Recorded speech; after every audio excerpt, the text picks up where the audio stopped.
बिस्मिल्लाहिर्रहमानिर्रहीम। बहुत शुक्रिया आपकी तशरीफ़ आवरी का। आजकल इलेक्शंस की बात हो रही है और पाकिस्तान की 2 सूबाई असम्बलियाँ जो वो तहलील हो चुकी हैं। पाकिस्तान में सारी सियासी जमातें ही इलेक्शन चाहती हैं, मगर कोई ऐसा इलेक्शन जो लेवल प्लेइंग फील्ड के बगैर होगा, जो रूल्स ऑफ द गेम जो है उसके तय करने के बगैर होगा, ऐसा इलेक्शन पाकिस्तान को इस्तेकाम नहीं दे सकता। वही इलेक्शन काबिल कबूल होगा जिस इलेक्शन से पहले तमाम इलेक्शन में पार्टिसिपेट करने वाली पार्टियों को एक जैसा उनके साथ सलूक किया जाए। पिछले 8 से 10 साल से एक खास किस्म के माहौल में एक पार्टी जिसका नाम पीटीआई है उसको पाला पोसा गया है। उस पार्टी को खास किस्म की सहूलतें दी गई हैं, खास किस्म की मोहब्बतें, लाडियां, सहूलतें उनको फराहम की गई हैं। उनको सादक और अमीन से लेकर उनके तमाम गुनाहों पर पर्दा डालकर उनको जबरदस्ती हम पर मुसल्लत करने के लिए मुसल्लत किया गया। उनको वो तमाम सहूलतें,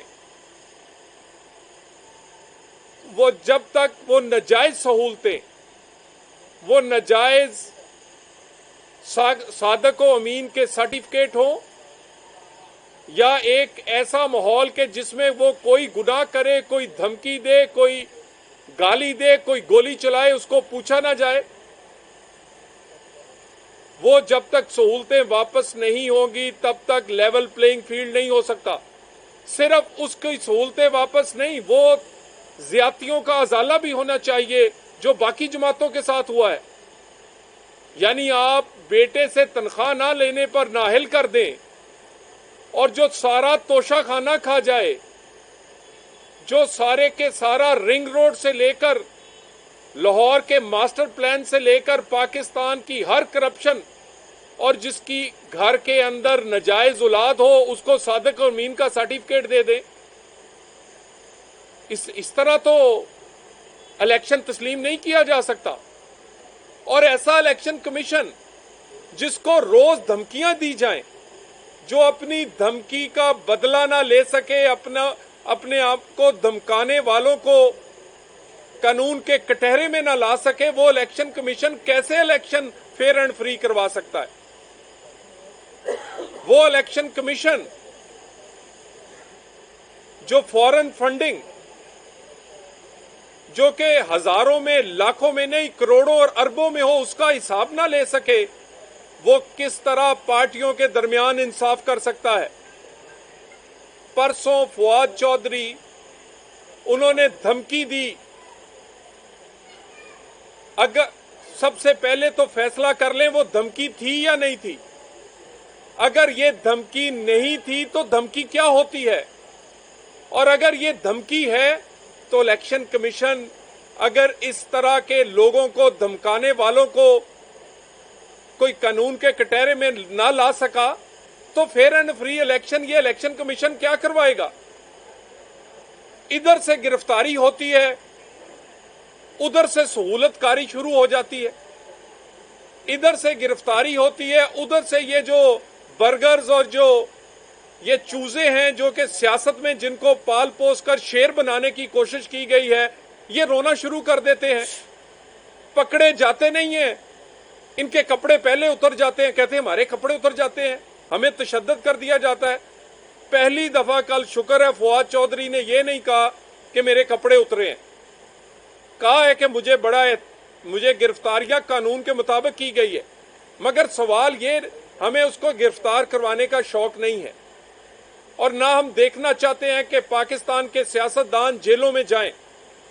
मगर यह भी नहीं हो सकता कि अदारों को धमकी लगाई जाए, अदारों के चीफ जो हैं, अदारों के सरबराह जो हैं, उनको गाली दी जाए, अदालतों पर रोज ताने दिए जाएं, फिक्रे कसे जाएं और उसके बाद आपको पूछे कोई ना।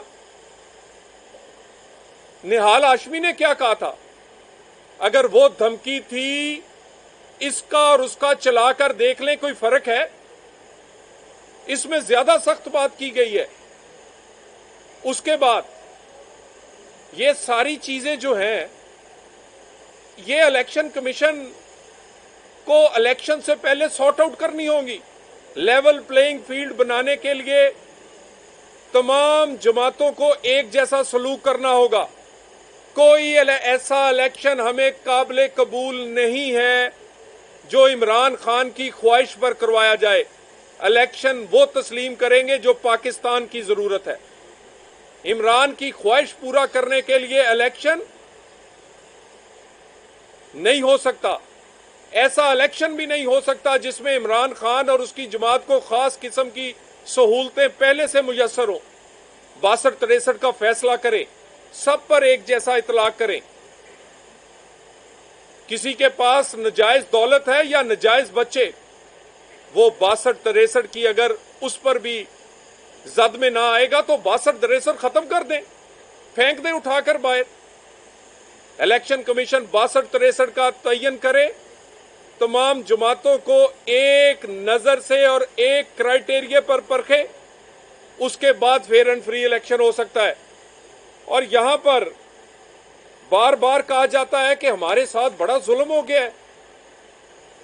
4 लोग आपके 2-2, 4-4 दिन भी गिरफ्तार नहीं रहे और उसको आप पर जुल्म याद आ गया है। हमें तो खुशी है, चले अल्लाह का शुक्र है, मीडिया को, पाकिस्तान के लोगों को याद तो आया होगा कि जुल्म क्या था। और जो आजकल जब इनकी गिरफ्तारी होती है, इनके घर छापा पड़ता है, इनको पकड़ा जाता है, तो याद आ जाता है कि कभी हमजा शहबाज भी 627 दिन, साद रफीक 462 दिन, नवाज शरीफ 374 दिन, कामरान माइकल 301 दिन, शाहद खकान अब्बासी 222 दिन, शहबाज शरीफ 207 दिन, ख्वाजा आसफ 176 दिन, मरियम नवाज 158, एहसन इकबाल 64 दिन, हनीफ अब्बासी 12 माह 1 साल, फवाद हसन फवाद 1.5 साल और अहमद और आहद चीमा 3 साल 36 महीने। इनमें से कोई एक आदमी निकाल दें कि उसका कोई कसूर निकला हो, कोई एक आदमी निकाल दें जिसने चीफ ऑफ आर्मी स्टाफ को सरेआम ट्विटर पर गाली दी हो, कोई एक आदमी निकाल दें जिसकी जेब में से एक देले की करप्शन निकली हो। 1 दिन, 2 दिन, 4 दिन नहीं, और ये जितने दिन मैंने गिनवाए हैं इसके अलावा 90 दिन का रिमांड। और हमारी तो रिट सुनी नहीं जाती थी, यहां तो सुबह गिरफ्तार होते हैं, शाम को रहा हो जाते हैं। अभी गिरफ्तार बाद में होते हैं और इंसाफ का निजाम पहले हरकत में आ जाता है। बड़ी अच्छी बात है। हमारे दौर में तो लोग जेलों में गल सड़ जाते थे, कहते थे अभी हार्डशिप केस नहीं बना, अभी इतना बड़ा केस नहीं है कि सुना जाए। इंतजार किया जाता था कि कोई आदमी 2-2 साल अंदर रह जाए, उसके बाद उसका केस सुना जाए, फिर हार्डशिप केस बनता था, फिर कानून को कुछ उसकी आंखें खुलती थी। बिल्कुल हमें किसी को जमानत मिलने पर, अदालत लगने पर, इंसाफ मिलने पर कोई एतराज नहीं, मगर जो ज्यादतियां हमारे साथ हुई हैं उस पर भी माफी मांगी जाए, उसका भी इजाला किया जाए। कहा जाए कि साकब निसार ने यह जुल्म किया है। पीटीआई वाले तो बड़े लकी लोग हैं कि जब चाहते हैं तो वो कहते हैं जी सो मोटो ले चीफ जस्टिस साहब, अदालतों को कहते हैं जी हमारे साथ इंसाफ करें। हमारे पास तो ये भी सहूलत नहीं थी।